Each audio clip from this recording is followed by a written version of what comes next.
جو آگ سے بنی ہے، نہ کہ گوشت، پوست اور ہڈیوں سے۔ فرشتوں نے اپنی رائے آدم علیہ السلام سے بغض کی بنیاد پر نہیں دی، کیونکہ وہ بغض جیسی کثافتوں سے پاک ہے۔ انہوں نے اپنی رائے مشاہدے کی بنیاد پر دی، کیونکہ وہ یقیناً ایسی مخلوق کو دیکھ چکے تھے جو گوشت، پوست اور ہڈیوں سے بنی آدم کی طرح تھی اور زمین پر خون ریزی کر چکی تھی۔ شیخ سلوک نے اپنی کتاب خصال میں امام جعفر صادق علیہ السلام سے ایک حدیث نقل کی۔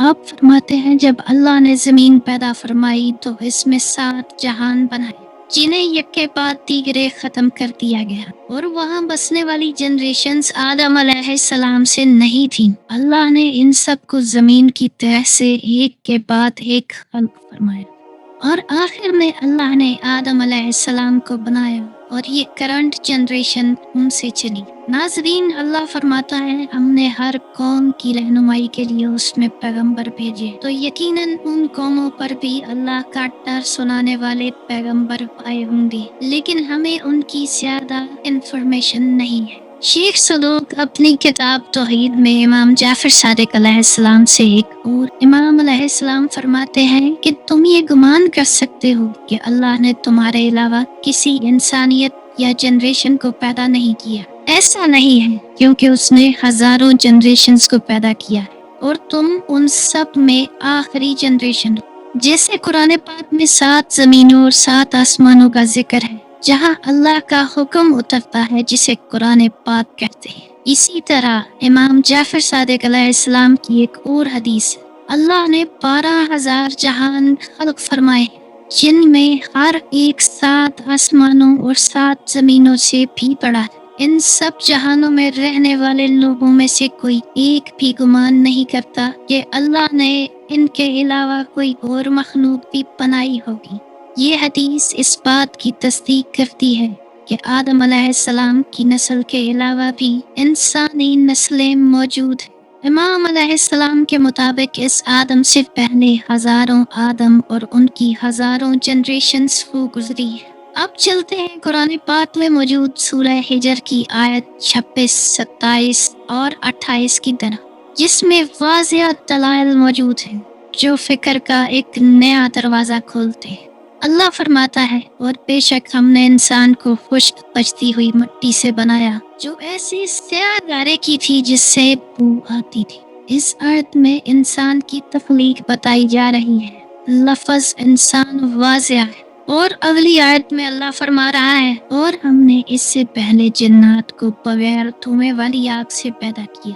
یہاں جنات کی تخلیق کی بات ہو رہی ہے۔ آیت 28 میں اللہ فرماتا ہے، اور یاد کرو جب تمہارے رب نے فرشتوں سے فرمایا کہ میں ایک آدمی کو بجتی ہوئی مٹی سے پیدا کرنے والا ہوں، جو مٹی بدبودار سیاہ دارے کی ہے۔ اس آیت میں جس کو تخلیق کیا جا رہا ہے وہ بشر ہے۔ عربی اتنی فصیح و بلیغ زبان ہے کہ دوسری زبانوں میں اس کا 100% درست ترجمہ کرنا ممکن نہیں ہے، اسی لیے قرآن پاک کی ڈھیروں تفاسیر لکھی جا چکی ہیں۔ اللہ نے یہاں انسان اور بشر 2 الگ الفاظ استعمال کیے ہیں، جس میں عقل والوں کے لیے نشانیاں ہیں۔ شاید یہاں 2 الگ کریشنز کی بات ہو رہی ہے۔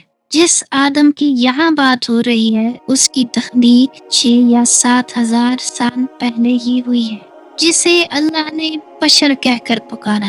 یہ تخلیق انسان کی ایک مختلف اور نئی نسل کے لیے کی گئی ہے، جس کا آغاز حضرت آدم علیہ السلام سے ہوا۔ اس سے پہلے آنے والی انسانوں کی نسلیں ختم ہو چکی ہیں، جن کے فوسلز یا ڈھانچے آج آثار قدیمہ کے لوگوں کو مل رہے ہیں۔ یہ تمام شواہد بتا رہے ہیں کہ آدم سے پہلے بھی انسان کی نسل زمین پر آباد تھی۔ بات کو تسلیم نہ کرنا چاہے تو 1,24,000 پیغمبروں کا آنا 7,000 سالوں میں بیان نہیں کیا جا سکتا، جبکہ ہمیں ہسٹری کے تھرو انبیاء کرام علیہ السلام کے جو نام معلوم ہے وہ 1,000 سے بھی کم ہے۔ اسی صورت کی اگلی آیت کی طرف چلے تو اللہ فرماتا ہے، تو جب میں اسے ٹھیک کر لوں اور میں اپنی طرف کی خاص معزز روح اس میں پھونک دوں تو اس کے لیے سجدے میں گر جانا۔ یہ ہے وہ آدم جس میں اللہ نے اپنی روح پھونکی تھی، یہی وہ آدم ہے جسے عظمت والا علم الاسماء عطا کیا گیا تھا، اور یہی وہ آدم ہے جسے ابلیس نے سجدے سے انکار کیا تھا۔ پہلے آدموں کو سجدہ کرنے کی شاید ضرورت نہیں تھی، کیونکہ ان کے پاس عظمت والا علم نہیں تھا جو اللہ نے اس آدم میں رکھا تھا۔ یہی وہ آدم ہے جس کو وہ خاص امانت سونپی گئی تھی، جس کا قرآن پاک میں ذکر ہے کہ وہ امانت جسے آسمانوں، زمینوں اور پہاڑوں نے اٹھانے سے انکار کر دیا تھا۔ اسی آدم کی فطرت میں معرفت الہی کا بیج رکھا گیا تھا، اور سب سے بڑی بات کہ اس آدم کے اندر اللہ نے نور محمدی صلی اللہ علیہ وآلہ وسلم رکھا، اور اسی آخری آدم کی نسل سے آخری نبی علیہ السلام تشریف لائے، اور نبوت کا سلسلہ بھی آخری آدم کی نسل میں ختم ہو گیا۔ اللہ قرآن پاک میں فرماتا ہے، اِنَّا لِلَّهِ وَإِنَّا إِلَيْهِ راجعون، بے شک ہم اللہ کے لیے ہیں اور ہمیں اسی کی طرف لوٹنا ہے۔ یہ اتنا بڑا گفٹ ہے جو اس امت کو دیا گیا ہے۔ انسان جب پیدا ہوتا ہے تو وہ معرفت الہی کا بیج اپنے سینے میں لے کر یہاں آتا ہے، اور جب وہ بیج خوش قسمتی سے پھوٹ پڑتا ہے تو انسان شریعت، طریقت، حقیقت، معرفت کے راستوں سے ہوتا ہوتا دیدار الہی تک پہنچ جاتا ہے، یعنی جہاں سے آیا ہے وہاں واپس چلا جاتا ہے۔ یہی ہے انسان کا اللہ کی طرف لوٹنا، یہی ہے وہ فضیلت جو صرف اسی آدم کو اور اس کی اولاد کو عطا کی گئی۔ یہی ہے وہ علم جس کے بارے حضرت علی علیہ السلام نے فرمایا، جس نے خود کو پہچانا اس نے اللہ کو پہچانا۔ یہی وہ راز ہے جو انسان کے اندر دفن ہے، اور اس راز کو کھوجنے انسان اس دنیا میں آیا۔ اللہ آپ کو اور مجھے خود کی پہچان کرنے کی توفیق عطا فرمائے۔